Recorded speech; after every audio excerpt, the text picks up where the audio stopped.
Hello curious birds, today I want to show you how to fold an origami bird from this little piece of paper. Let's get started. First we will use this corner and put it on there. Do the same in the other direction. Turn it over, this part, and fold it over this line. To try to do it straight and that this length and this length is more or less the same. We will take the upper part and we fold it in a way that the drawing forms itself an origami bird. We will fold it double.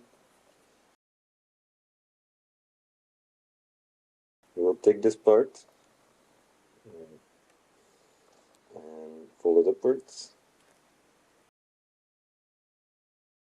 And do the same on the other side. We have this, what is going to become the beak. We take it with our index finger and our thumb. And with our other hand, we're going to take the bird like this.